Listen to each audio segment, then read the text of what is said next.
Good evening, Al-Pam viewers. It is producer Ken filling in tonight. Hopefully everybody's okay from the storm. Again, we've got some great guests. One of the first things we want to start talking about, because again, it's coming up in September and we're in August and we're going to be here very soon in September. And that's the Judicial Picnic, the annual Judicial Picnic, which features some of our great judicial candidates. And to kick us off tonight is Tom Murry. He is one of our great candidates who is running for Court of Appeals. So good evening, sir, to start us out. Good And evening. you and I have talked, so I know who you are, but for Al-Pam viewers who are watching us, just to start us out before I ask you a few questions, tell us who you are and what you're running for, sir.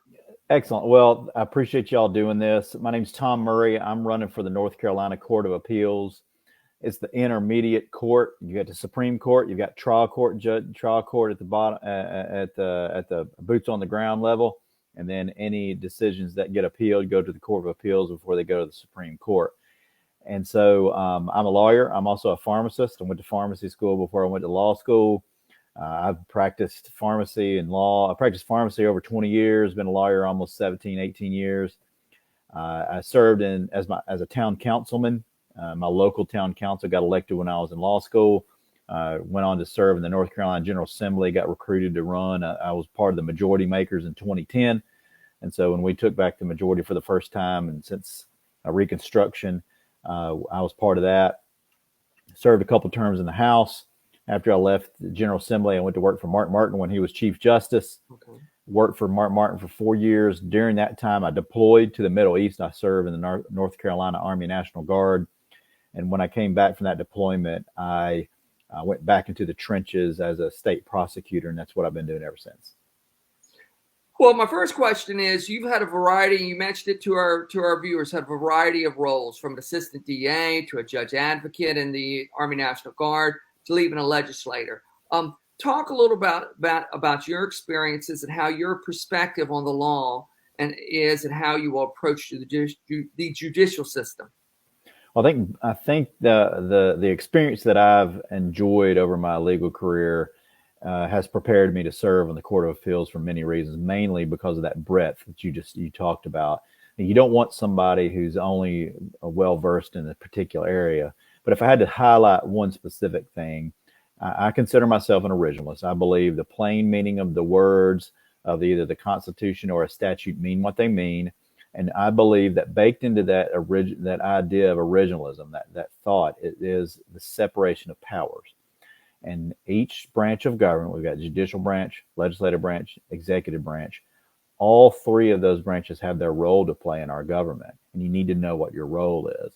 Fortunately, I have had the chance to work with executive branch officials, mainly law enforcement, on executing laws, and I've done that as a prosecutor.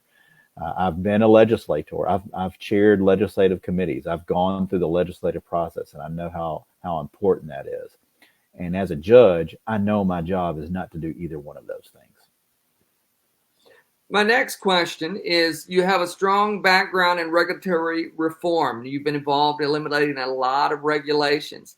How do you believe this experience will influence your decisions and contributions as a judge for the Court of Appeals?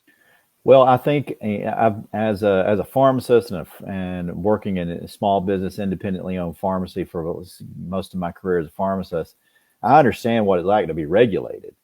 There's so many three-letter agencies that regulate pharmacy. I understand the taxation through regulation that is placed on our small businesses, and I think the Supreme Court, the United States Supreme Court, recognized that, and as part of that, the Chevron decision that's kind of been dialed back by the U.S. Supreme Court. I think that opens up new opportunities to recalibrate the proper role of the executive branch in interpreting statutes by implementing regulations. And I think that there's going to be a lot of play in there, and I think there's room to play here in North Carolina. I would argue that North Carolina's jurisprudence isn't we're not a Chevron state, that we're not that deferential to executive branch agency interpretations on regulations.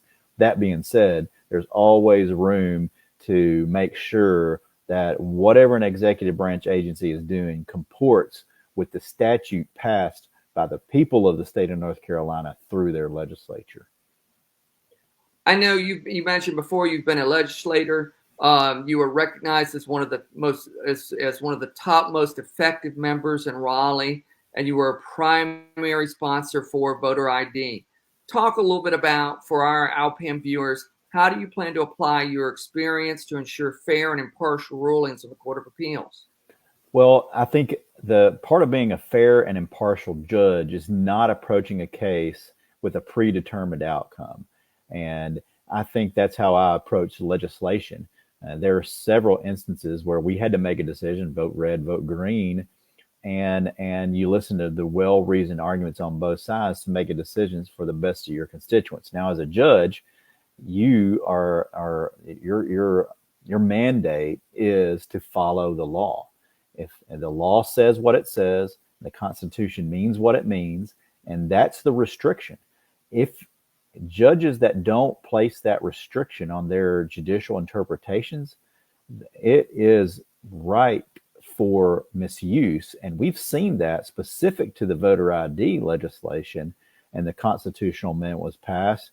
When you see the Wall Street Journal call the Supreme Court of North Carolina a bunch of philosopher kings overruling the will of the people of the state of North Carolina when they passed a constitutional amendment for voter ID, that's what's at risk when you have folks that are judicial activists or who do not restrain themselves based on the plain meaning of the words or separation of powers. And I think that's what's at stake at these judicial elections.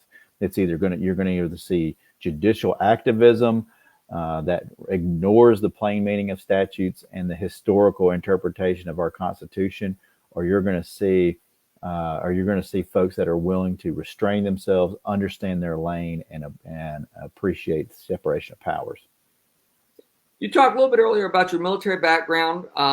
Given your service as a legal assistance attorney and working with families, how do you plan on using your military background to inform your judicial philosophy and decision-making process? Well, I can tell you, serving the men and women in uniform and their families and the retirees that have served our country, that's by far the best client I've ever had.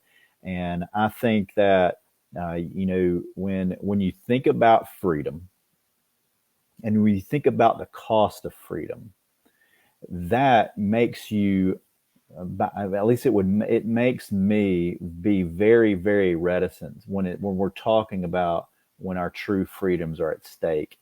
I think the document that enshrines our freedoms is the Constitution. And so there are people that have risked their lives, dedicated their service to our country to protect those freedoms. And so as a judge, I understand the cost of that freedom because of my military service.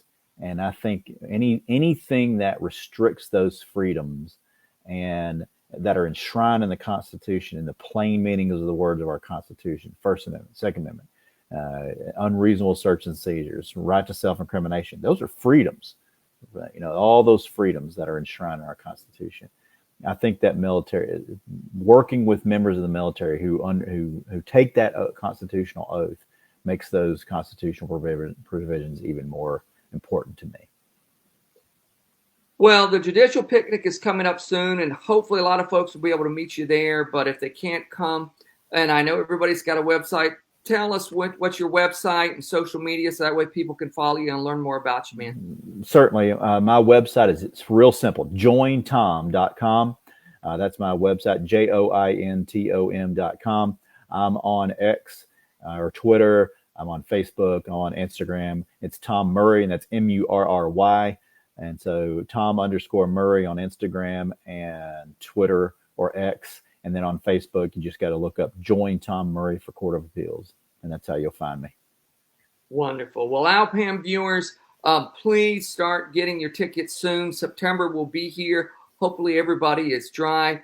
This is producer Ken again. Thank you, everybody, for watching the Al-Pam News Network, and we'll see you soon.